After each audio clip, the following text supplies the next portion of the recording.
O projeto está montado e a Leila já confirmou. Flaco Lopes está sendo trabalhado para se tornar a terceira venda mais cara da história do Palmeiras. E é desse jeito que inicio nessa quinta para trazer as últimas novidades do nosso amado Palmeiras. Deixem o seu like e se inscrevam no canal. E os primeiros passos já está sendo realizado.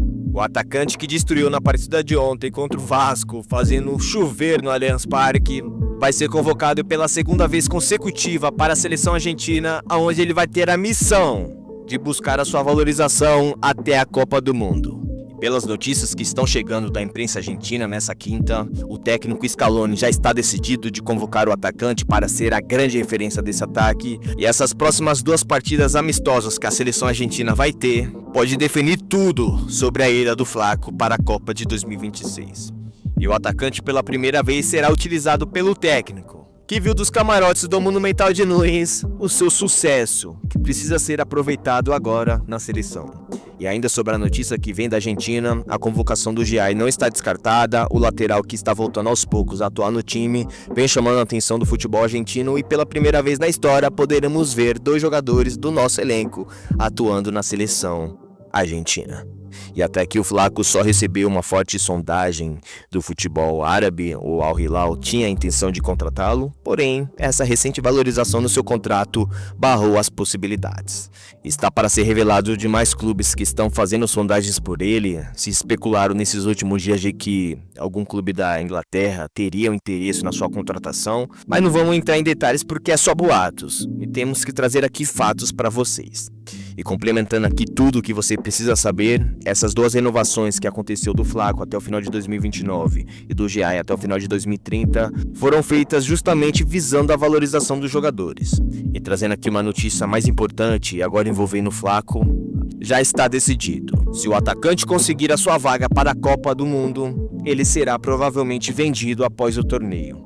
E tudo isso está relacionado à valorização, à vitrine e às ofertas que o Palmeiras vai receber por ele, caso ele esteja presente lá nos Estados Unidos. E deixo bem claro que tudo que eu estou trazendo aqui foram apurados pelos setoristas e pelos conselheiros que estão repercutindo muito essa informação nos bastidores. Inclusive a informação que eu trouxe aqui há 3 semanas atrás sobre a renovação do Flaco Lopes, antes da diretoria anunciar publicamente, foram eles que trouxeram com todas as exclusividades.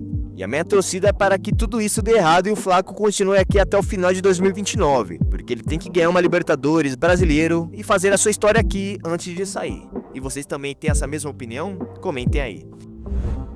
Chegou da Europa, se adaptou e agora está se tornando uma das principais referências da defesa no futebol português. E as notícias que chegam sobre o zagueiro Naves é de deixar qualquer torcedor palmeirense empolgado. O jogador que acabou sendo emprestado pelo Palmeiras por falta de espaço está se destacando muito nesse início de temporada do Alverca, e trazendo aqui atualizações dessa quinta sobre o zagueiro, foi confirmado pelos jornalistas portugueses de que o Benfica e o Sport de Portugal já estão monitorando a situação do jogador. Se o Alverca não tiver condições de mantê-lo após o contrato de empréstimo, vai ter uma grande concorrência em cima do Palmeiras para fazer negócio. Hoje o contrato que o Palmeiras tem com o Alverca permite que o clube pague 10 milhões de euros pela compra definitiva do jogador. E aqui no Palmeiras o otimismo é que eles não fechem essa contratação para conseguir um valor acima do que está fixado. Basicamente a diretoria colocou esse valor, mas agora está arrependida, porque sabe que se o Alverca pagar esses 10 milhões, vai lucrar muito em cima com uma próxima venda.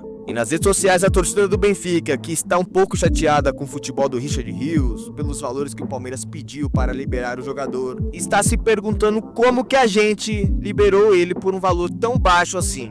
Para eles, o zagueiro Naves é um jogador de extrema qualidade que deveria estar no alto escalão do futebol português. Pois é, olha que curioso, nós palmeirenses também pensamos da mesma forma. Mas o importante é que o zagueiro de 23 anos está conseguindo dar a volta por cima, mostrando seu futebol de extra classe, e agora só depende dele para permanecer por lá e trazer o retorno financeiro que a diretoria do nosso Palestra tanto quer.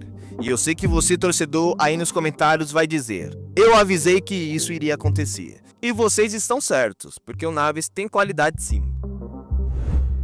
E no final, ela estava certa. A presidente Leila mais uma vez se tornou o centro das atenções no futebol brasileiro. E após toda a reviravolta sobre as mudanças na entidade, com a presença do Samir Chaudhry, que está reformulando o futebol brasileiro, a imprensa, de modo geral, resolveu colocar a nossa presidente como a grande protagonista. Se hoje o nosso futebol está dando um passo à frente para a grande mudança, muito se deve a Leila, que lá atrás, quando ninguém acreditava no Samir, ela resolveu dar o voto de confiança e declarar o seu apoio publicamente. E até aqui é fato, se não fosse o apoio da Leila e todas as suas articulações dela nos bastidores, o atual presidente não teria ganho, porque os clubes, principalmente os nossos rivais, queriam aquele cara, o Reinaldo Carneiro, que comanda por muitos e muitos anos a Federação Paulista. E é até emocionante falar sobre esse assunto aqui, porque na época o Palmeiras sofreu indiretamente até um conflito. E muitos aqui não se lembram, né? Mas a Arena Barueri quase foi interditada porque não atendia aos termos da Federação Paulista. E como vocês estão vendo aí em cima, a Leila inclusive até deixou explícito a situação. Ela falou de alto e bom tom.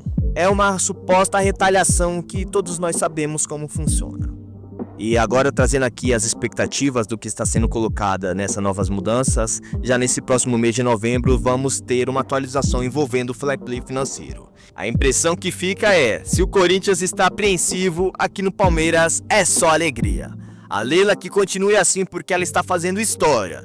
E não é só aqui no Palmeiras não, mas em todo o nosso futebol. Eu admito que a Leila está caindo no meu agrado, viu? E por favor, sejam sinceros. De 0 a 10, qual nota vocês dão para a nossa presidente nessa sua segunda gestão? Pra mim, ela só não ganha um 10 porque não conquistou nenhum título ainda esse ano. Treino em 2 períodos, muita força de vontade e muita disposição. Essa está sendo a rotina do goleiro Everton. A torcida do Palmeiras, que ainda não engoliu essa história do Carlos Miguel ficar de fora das partidas por conta de sua decisão de estar presente em todos os jogos até o final do ano, está conseguindo mostrar, através de um bom resultado de treinos, que a sua titularidade não será questionada. Na partida de ontem, ele foi um protagonista, conseguiu defender bem as bolas que foram finalizadas pelo time do Vasco, e agora o seu foco é manter o seu alto nível. Os treinos que estão sendo feitos dentro e fora do CT vem trazendo uma outra dinâmica ao seu futebol. Ele está conseguindo manter o seu desempenho mesmo com tanta pressão. E pelas informações que estão chegando nessa quinta, o seu foco principal nesses treinos fora do CT vem sendo as penalidades máximas.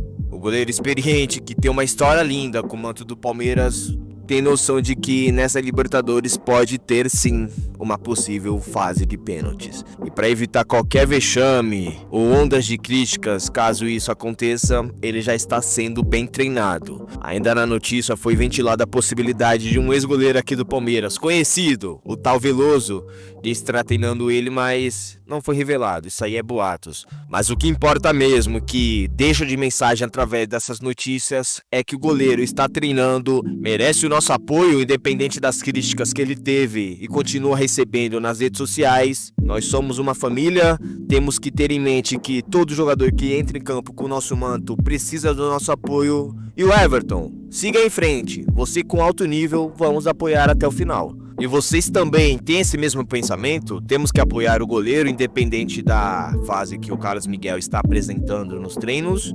Ou tem que mudar o gol, tem que colocar o Carlos como titular e ponto final? Comentem aí porque eu quero saber muito a sua opinião. E bom, torcedor, tô ficando por aqui, te agradeço muito pela presença aqui no canal, tamo junto e até a próxima. E avante palestra!